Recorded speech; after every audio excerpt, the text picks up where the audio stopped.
دوستو آج کی ویڈیو ہر اس مسلمان کے لیے بہت خاص ہے جو اللہ اور اس کے پیارے نبی حضرت محمد مصطفیٰ صلی اللہ علیہ وآلہ وسلم سے دل سے محبت کرتا ہے، کیونکہ آج ہم آپ کو بتانے جا رہے ہیں کچھ ایسی انسنی اور اندیکھی باتیں جو رسول اللہ صلی اللہ علیہ وآلہ وسلم کی قبر مبارک سے جڑی ہوئی ہے، اور یقین مانیے ان میں سے کئی باتیں آپ نے شاید آج سے پہلے کبھی نہیں سنی ہوگی۔ ساتھ ہی ہم آپ کو کچھ بے حد پاک چیزوں کی زیارت بھی کروائیں گے جنہیں دیکھ کر آپ کا دل بھی بھیگ جائے گا اور روح کو سکون ملے گا، اور سب سے بڑی بات ہم آپ کو ایک ایسے شخص کا سچا واقعہ سنائیں گے جسے رسول اللہ صلی اللہ علیہ وآلہ وسلم کی قبر مبارک کو بہت قریب سے دیکھنے کی اجازت ملی تھی۔ اس لیے ویڈیو کو آخر تک ضرور دیکھیے، اور اگر آپ بھی سچے عاشق رسول ہے تو اس ویڈیو کو لائک ضرور کریں اور کمنٹ میں لکھیے یا رسول اللہ۔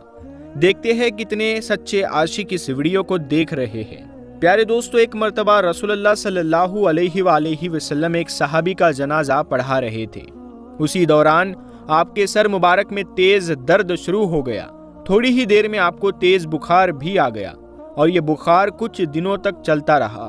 پھر آخر کار اسی بخار کی حالت میں رسول اللہ صلی اللہ علیہ وآلہ وسلم اس دنیا سے پردہ فرما گئے، یعنی نبی پاک صلی اللہ علیہ وآلہ وسلم کا وصال ہو گیا۔ اس وقت آپ صلی اللہ علیہ وآلہ وسلم اپنی عزیز بیوی حضرت عائشہ صدیقہ رضی اللہ تعالی عنہا کے حجرے میں چارپائی پر لیٹے ہوئے تھے۔ جب آپ صلی اللہ علیہ وآلہ وسلم کا وصال ہوا تو حضرت ابوبکر صدیق رضی اللہ تعالیٰ عنہ نے فرمایا، نبی پاک صلی اللہ علیہ وآلہ وسلم کو وہی دفن کیا جائے گا جہاں ان کا وصال ہوا ہے۔ پھر اس چارپائی کو ہٹایا گیا اور اسی جگہ قبر مبارک تیار کی گئی۔ رسول اللہ صلی اللہ علیہ وآلہ وسلم کو حضرت علی رضی اللہ تعالیٰ عنہ اور کچھ خاص صحابہ کرام نے مل کر غسل دیا، اور پھر حضرت عائشہ رضی اللہ تعالیٰ عنہا کے ہی حجرے میں دفن کر دیا گیا۔ پھر کچھ سال بعد حضرت ابوبکر صدیق رضی اللہ تعالیٰ عنہ کا بھی وصال ہوا تو انہیں بھی رسول اللہ صلی اللہ علیہ وآلہ وسلم کے بازو میں دفن کیا گیا۔ اور پھر کچھ وقت کے بعد جب حضرت عمر فاروق رضی اللہ تعالیٰ عنہ کا آخری وقت آیا تو انہیں بھی حضرت ابوبکر صدیق رضی اللہ تعالیٰ عنہ کے بازو میں دفن کیا گیا۔ اسی طرح اس مقدس جگہ پر 3 پاک قبریں بنی۔ نمبر 1 حضرت محمد مصطفیٰ صلی اللہ علیہ وآلہ وسلم، نمبر 2 حضرت ابوبکر صدیق رضی اللہ تعالیٰ عنہ، نمبر 3 حضرت عمر فاروق رضی اللہ تعالیٰ عنہ۔ اب دوستو، چونکہ یہ سب کچھ حضرت عائشہ رضی اللہ تعالیٰ عنہا کے حجرے میں ہو رہا تھا تو پہلے 2 قبروں یعنی رسول اللہ صلی اللہ علیہ وآلہ وسلم اور ابوبکر رضی اللہ تعالیٰ عنہ کے وقت وہاں کوئی پردہ نہیں تھا، کیونکہ دونوں حضرت عائشہ صدیقہ رضی اللہ تعالیٰ عنہ کے محرم تھے۔ لیکن جب حضرت عمر فاروق رضی اللہ تعالیٰ عنہ کو بھی وہی دفن کیا گیا تو وہ حضرت عائشہ کے لیے غیر محرم تھے، اسی لیے حضرت عائشہ رضی اللہ تعالیٰ عنہ نے اپنے حجرے اور قبروں کے بیچ میں پردہ ڈال دیا تاکہ حیا اور پردہ برقرار رہے۔ اسی طرح وہ مقدس کمرہ 2 حصوں میں بٹ گیا، ایک حصہ جہاں حضرت عائشہ رہتی تھی، دوسرا حصہ جہاں 3 مبارک قبریں تھی۔ پیارے دوستو، اب ہم آپ کو ایک بہت ہی اہم اور روحانی بات بتانے جا رہے ہیں، وہ یہ کہ رسول اللہ صلی اللہ علیہ وآلہ وسلم کے حجرے میں جو تیسری قبر مبارک ہے وہ اصل میں وہاں پہلے حضرت عائشہ صدیقہ رضی اللہ تعالیٰ عنہا خود دفن ہونا چاہتی تھی۔ یہ ان کی دل کی خواہش تھی کہ وہ اسی مقدس جگہ میں دفن ہو جہاں ان کے پیارے شوہر حضرت محمد صلی اللہ علیہ وآلہ وسلم اور ان کے والد حضرت ابوبکر صدیق رضی اللہ تعالیٰ عنہ آرام فرما رہے ہیں۔ لیکن جب حضرت عمر فاروق رضی اللہ تعالیٰ عنہ کا آخری وقت قریب آیا تو انہوں نے بہت ادب اور ونمرتا سے حضرت عائشہ سے اجازت مانگی، اگر آپ اجازت دیں تو میری دفن گاہ رسول اللہ صلی اللہ علیہ وآلہ وسلم اور ابوبکر رضی اللہ تعالیٰ عنہ کے پاس ہو۔ حضرت عائشہ نے بڑے دل اور فضیلت کے ساتھ وہ جگہ حضرت عمر کو عطا کر دی، اور اس طرح تیسری قبر اس مقدس کمرے میں حضرت عمر فاروق رضی اللہ تعالیٰ عنہ کے لیے طے ہو گئی۔ بعد میں حضرت عائشہ رضی اللہ تعالیٰ عنہا کو جنت البقیع میں دفن کیا گیا۔ پھر وقت گزرا اور ایک بار مدینہ شریف میں تیز بارش ہوئی، اتنی تیز کہ حضرت عائشہ کے حجرے کی چھت اور ایک دیوار گر گئی۔ اس وقت مدینہ میں حضرت عمر بن عبدالعزیز رحمۃ اللہ تعالیٰ علیہ کی حکومت تھی۔ انہوں نے فوراً حکم دیا کہ کالے پتھروں سے ایک مضبوط دیوار بنائی جائے اور ساتھ ہی ایک ایسی دیوار جس کے 5 کونے ہو۔ اب یہ سوال ضرور اٹھتا ہے کہ 5 کونوں والی دیوار ہی کیوں بنائی گئی؟ تو اس کا جواب بھی بڑا حکمت بھرا ہے، تاکہ کوئی اس جگہ کو کعبہ کی طرح مقدس سمجھ کر طواف نہ شروع کر دے۔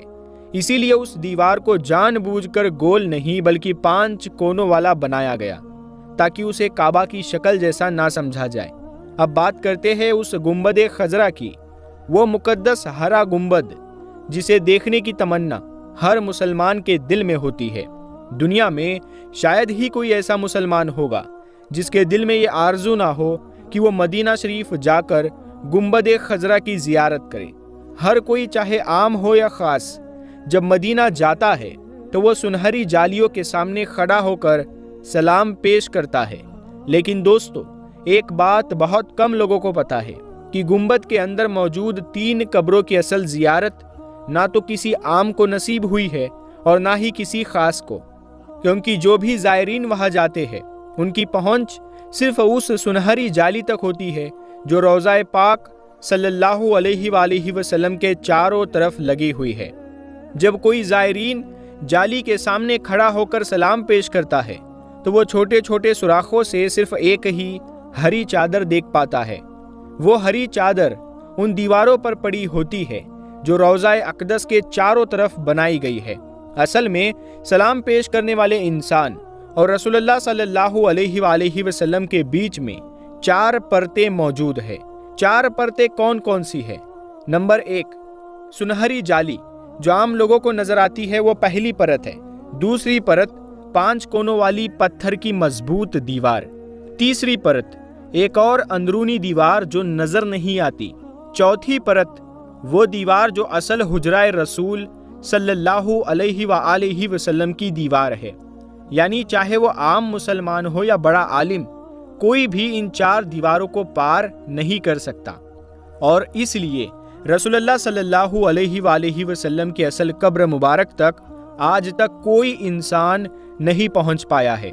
پیارے دوستو، جیسا کہ ہم نے پچھلے حصے میں کہا تھا، رسول اللہ صلی اللہ علیہ وآلہ وسلم کی اصل قبر مبارک آج تک کوئی وہاں تک نہیں پہنچ پایا ہے، لیکن بس ایک موقع ایسا آیا تھا جب ایک انسان کو یہ مقدس جگہ قریب سے دیکھنے کی اجازت ملی۔ یہ واقعہ ہے سن 881 ہجری کا۔ اس وقت حجرہ نبوی صلی اللہ علیہ وآلہ وسلم کی پرانی دیواریں اتنی ویک ہو چکی تھی کہ ان کی مرمت کرانا ضروری ہو گیا تھا۔ مدینہ شریف میں اس وقت موجود تھے ملا نور الدین ابو الحسن، جو ایک مشہور مفتی، عالم اور قاضی تھے، اور ان دیواروں کی مرمت کی ذمہ داری سونپی گئی۔ وہ خود بیان کرتے ہیں، 14 شعبان 881 ہجری کو ہم نے سب سے پہلے 5 کونوں والی باہری دیوار کو گرایا۔ جب وہ دیوار ہٹائی گئی تو دیکھا گیا کہ اندرونی دیواریں بھی دراروں سے بھر چکی تھی، اسی لیے انہیں بھی ڈھانا پڑا، اور پھر ہماری آنکھوں کے سامنے وہ پاک حجرہ تھا جس میں اللہ کے پیارے نبی صلی اللہ علیہ وآلہ وسلم کی قبر مبارک موجود تھی۔ ملا نور الدین لکھتے ہیں، جیسے ہی میں اندر داخل ہوا، ایک ایسی پاک اور خوشنما خوشبو آئی جسے میں نے پوری زندگی میں کہیں محسوس نہیں کیا تھا۔ پھر وہ بیان کرتے ہیں، میں نے ادب اور آنسوؤں کے ساتھ رسول اللہ صلی اللہ علیہ وآلہ وسلم، حضرت ابو بکر اور حضرت عمر تینوں کو سلام پیش کیا۔ اس کے بعد انہوں نے حجرے کی حالت بیان کی۔ حجرہ مربع یعنی چوکور شکل کا تھا۔ دیواریں کالے پتھروں سے بنی تھی جو خانہ کعبہ کی دیواروں میں بھی استعمال ہوتے ہیں۔ کوئی کھڑکی یا دروازہ نہیں تھا۔ اور پھر انہوں نے تینوں قبروں کو دیکھا۔ تینوں قبریں زمین کے برابر تھی، سادہ اور بے نقاب۔ بس ایک قبر تھوڑی سی ابھری ہوئی لگ رہی تھی جو شاید حضرت عمر رضی اللہ تعالیٰ عنہ کی تھی۔ قبروں پر صرف عام سی مٹی پڑی ہوئی تھی، نہ کوئی سجاوٹ، نہ کوئی سنگ مرمر اور نہ ہی کوئی چاندی یا سونے کا کام۔ اور یہ سب 5 صدیوں کے بعد پہلی بار کسی انسان نے دیکھا تھا۔ ان 500 سالوں میں کوئی بھی شخص ان دیواروں کے اندر داخل نہیں ہوا تھا۔ اب آتے ہیں ایک اور مشہور بیان پر، السمہودی نامک عالم کی کتاب۔ وہ بھی اپنے زمانے کے بہت بڑے محدث اور اتہاس کار تھے۔ انہوں نے حجرہ پاک صلی اللہ علیہ وآلہ وسلم کا جو نقشہ اور ڈیٹیل پیش کی وہ یہ ہے۔ اس مقدس کمرے کا فرش سرخ ریت جیسا ہے اور یہ مسجد نبوی کے فرش سے قریب 70 سینٹی میٹر نیچے ہے۔ وہ لکھتے ہیں جب پرانی چھت کمزور ہو گئی تو اسے ہٹا کر اوپر سے لکڑی کی چھت بنا دی گئی جو جالی دار ڈیزائن میں تھی اور بہت خوبصورت تھی۔ اس لکڑی کی چھت کے اوپر ایک چھوٹا سا گنبد بھی بنایا گیا جو بعد میں وکست ہو کر آج کا گنبد خضرا بنا۔ پیارے دوستو، اب آگے اس ویڈیو میں ہم بات کریں گے ایک ایسے سوال کی جسے اکثر کچھ ناسمجھ لوگ اٹھاتے ہیں، اور وہ سوال یہ ہے، آخر اللہ کے پیارے نبی حضرت محمد مصطفیٰ صلی اللہ علیہ وآلہ وسلم نے اپنی زندگی میں 11 نکاح کیوں کیے؟ اسی لیے دوستو، یہ ہر مسلمان کے لیے بہت اہم ہے، آپ ویڈیو کو ضرور دیکھنا۔ سب سے پہلے ایک بات صاف کر لیجیے، رسول اللہ صلی اللہ علیہ وآلہ وسلم نے جو بھی نکاح کیے وہ سب کے سب صرف اور صرف اللہ کے حکم سے کیے گئے۔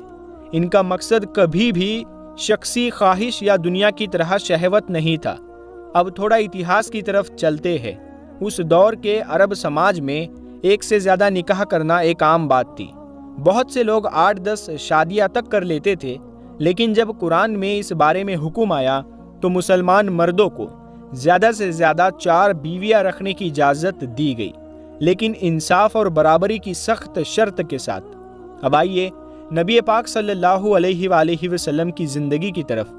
آپ صلی اللہ علیہ وآلہ وسلم نے اپنی پہلی شادی 25 سال کی عمر میں کی، اور وہ بھی حضرت خدیجہ رضی اللہ تعالی عنہا سے۔ حضرت خدیجہ اس وقت 40 سال کی تھی، یعنی نبی صلی اللہ علیہ وآلہ وسلم سے 15 سال بڑی، اور وہ پہلے سے ہی 2 بار شادی شدہ تھی، اور ان کی پہلی شادی سے بچے بھی تھے۔ اب غور کیجئے، یہ شادی اس وقت ہوئی جب نبی پاک صلی اللہ علیہ وآلہ وسلم جوانی کے دور میں تھے۔ آپ کی خوبصورتی، ایمانداری، سیرت اور شرافت کے چرچے مکہ میں عام تھے۔ آپ چاہتے تو اس دور کی کنواری، امیر اور خوبصورت لڑکیوں سے بھی شادی کر سکتے تھے، لیکن آپ نے ایسا نہیں کیا، بلکہ آپ نے اپنی پوری جوانی 25 سال سے لے کر 50 سال تک صرف ایک بیوہ اور عمر میں بڑی عورت حضرت ماں خدیجہ رضی اللہ تعالی عنہا کے ساتھ گزاری۔ جب حضرت ماں خدیجہ کا انتقال ہوا تو نبی صلی اللہ علیہ وآلہ وسلم کی عمر مبارک 50 سال ہو چکی تھی۔ اس کے بعد جو شادیاں ہوئی وہ سب 50 سے 60 سال کی عمر کے بیچ ہوئی، یعنی نبی پاک صلی اللہ علیہ وآلہ وسلم نے جو نکاح کیے وہ جوانی میں نہیں بلکہ بڑھاپے میں کیے۔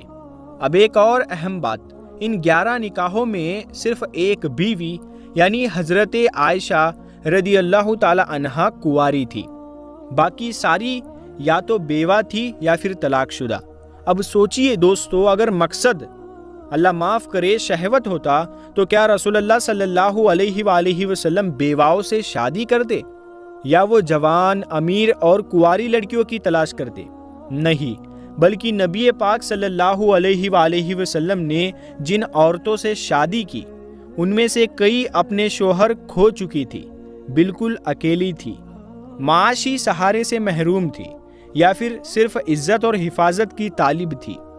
ہر نکاح کے پیچھے ایک حکمت تھی، کبھی کسی قبیلے کو اسلام سے جوڑنے کے لیے، کبھی کسی بیوہ عورت کو سہارا دینے کے لیے، تو کبھی امت کو تعلیم اور سمجھ دینے کے لیے۔ کچھ نکاح راجنیتک اور سماجک حکمت کے تحت ہوئے، جیسے کہ کسی قبیلے کے سردار کی بیٹی سے شادی کر کے اس قبیلے کا دل اسلام کے لیے موڑا گیا۔ کچھ شادیاں دین کی حفاظت اور عورتوں کی عزت کی بحالی کے لیے تھی، اور کچھ نکاح علم اور شریعت کی تعلیم کو آگے پہنچانے والی عورتوں سے تھے، جیسے کہ حضرت عائشہ رضی اللہ تعالی عنہا۔ اسی لیے جب کوئی یہ کہتا ہے نبی صلی اللہ علیہ وآلہ وسلم نے بہت شادیاں کی، تو ہمیں جواب میں ادب اور علم کے ساتھ بتانا چاہیے کہ رسول اللہ صلی اللہ علیہ وآلہ وسلم کی ہر شادی میں رحمت، حکمت اور انسانیت کا پیغام چھپا ہوا ہے۔ کل ملا کر رسول اللہ صلی اللہ علیہ وآلہ وسلم نے اپنی زندگی میں 11 نکاح کیے، لیکن ان کا مقصد شوق یا اللہ معاف کرے شہوت نہیں تھا، بلکہ امت کی رہنمائی اور دین کی تکمیل تھا۔ ہر ایک نکاح نے ایک نئی راہ کھولی، ایک نئی مثال پیش کی اور اسلام کو ایک بہتر سماج بنانے کی طرف بڑھایا۔ پیارے دوستو، آج ہم آپ کو ایک ایک کر کے بتائیں گے ان پاک بیویوں کے بارے میں جن سے نبی پاک حضرت محمد مصطفیٰ صلی اللہ علیہ وآلہ وسلم نے نکاح کیا، جنہیں ہم سب امہات المومنین کہتے ہیں، یعنی مومنوں کی مائیں۔ سبحان اللہ۔ نمبر 1، حضرت خدیجہ رضی اللہ تعالی عنہا، سب سے پہلی بیوی، سب سے پہلے اسلام لانے والی اور نبی صلی اللہ علیہ وآلہ وسلم کی پہلی محبت حضرت خدیجہ رضی اللہ تعالی عنہا ایک عزت دار، امیر اور سمجھدار تاجرہ تھی۔ انہوں نے نبی صلی اللہ علیہ وآلہ وسلم کی سچائی، امانت داری اور برکت کو دیکھا اور خود ہی نکاح کا پیغام بھیجا۔ جب نکاح ہوا اس وقت نبی صلی اللہ علیہ وآلہ وسلم کی عمر مبارک 25 سال اور حضرت خدیجہ کی عمر 40 سال تھی، یعنی عمر میں 15 سال بڑی تھی اور پہلے سے شادی شدہ بھی تھی۔ آپ صلی اللہ علیہ وآلہ وسلم نے اپنی پوری جوانی صرف حضرت خدیجہ کے ساتھ گزاری، اور جب ان کا انتقال ہوا تب نبی صلی اللہ علیہ وآلہ وسلم کی عمر مبارک 50 سال تھی۔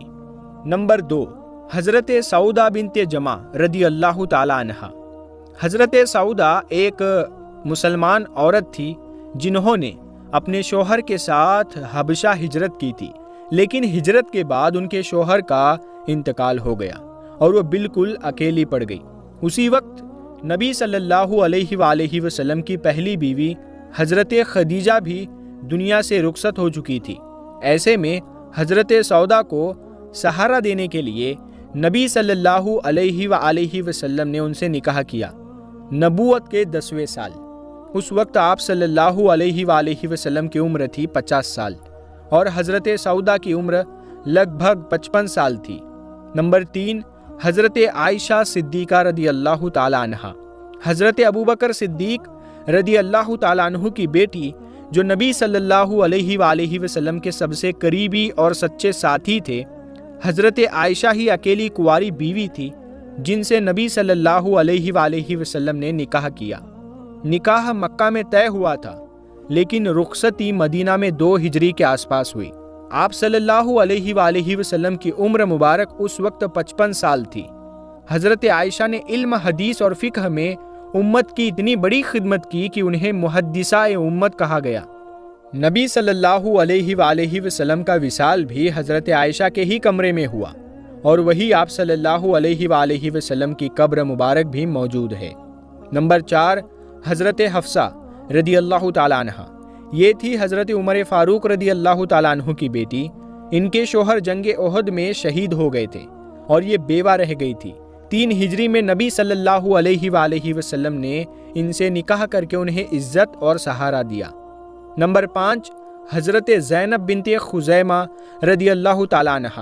انہیں ام المساکین کہا جاتا تھا کیونکہ وہ غریبوں کی بہت مدد کرتی تھی۔ شادی کے کچھ مہینے بعد ان کا انتقال ہو گیا۔ نمبر 6، حضرت ام سلمہ رضی اللہ تعالی عنہ۔ جنگ احد میں ان کے شوہر شہید ہو گئے تھے اور وہ 4 چھوٹے بچوں کے ساتھ اکیلی تھی۔ 3 ہجری میں نبی صلی اللہ علیہ وآلہ وسلم نے ان سے نکاح کیا اور ان کی زندگی کو نئی عزت اور سہارا دیا۔ نمبر 7، حضرت زینب بنت جہش رضی اللہ تعالی عنہ۔ آپ صلی اللہ علیہ وآلہ وسلم کی ففیری بہن۔ پہلے ان کا نکاح حضرت زید بن حارثہ سے ہوا، لیکن بعد میں طلاق ہو گیا۔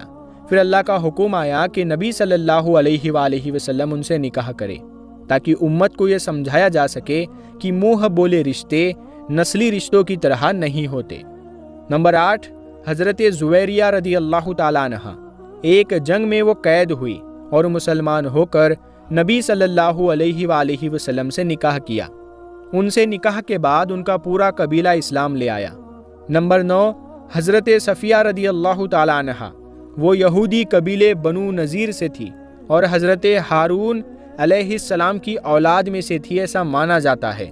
ایک جنگ کے بعد نبی صلی اللہ علیہ وآلہ وسلم نے انہیں اسلام قبول کرنے کی چوائس دی۔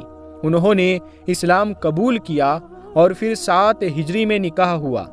نمبر 10، حضرت ام حبیبہ رضی اللہ تعالیٰ عنہا، حضرت ابو سفیان کی بیٹی، جو اس وقت تک اسلام کے دشمن تھے۔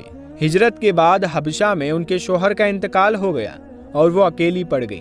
پھر نبی صلی اللہ علیہ وآلہ وسلم نے ان سے نکاح کر کے انہیں سہارا دیا۔ نمبر 11، حضرت میمونہ بنت حارث رضی اللہ تعالیٰ عنہا، آپ مکہ کے مشہور قبیلے سے تھی۔ نکاح کے بعد نبی صلی اللہ علیہ وآلہ وسلم نے ان کا نام میمونہ رکھا اور یہی نکاح آپ کے آخری نکاح کے طور پر درج ہے۔ نبی صلی اللہ علیہ وآلہ وسلم نے یہ شادیاں تو کی، محبت کے لیے نہیں، شوق یا تفریح کے لیے نہیں، بلکہ بیوہ اور بے سہارا عورتوں کو عزت دینے کے لیے، اسلامی سماج میں رشتوں کو سمجھانے کے لیے اور امت کو رہنمائی دینے کے لیے کی گئی تھی۔ پیارے دوستو، اگر یہ ویڈیو آپ کو دل سے پسند آیا تو اسے اپنے گھر والوں، دوستوں اور جاننے والوں تک ضرور پہنچائیے، تاکہ لوگ اسلام کے حقیقی چہرے کو سمجھ سکیں اور افواہوں کے جال میں نہ پھنسے۔ ویڈیو کو لائک کریے اور کمنٹ میں لکھیے یا رسول اللہ صلی اللہ علیہ وسلم۔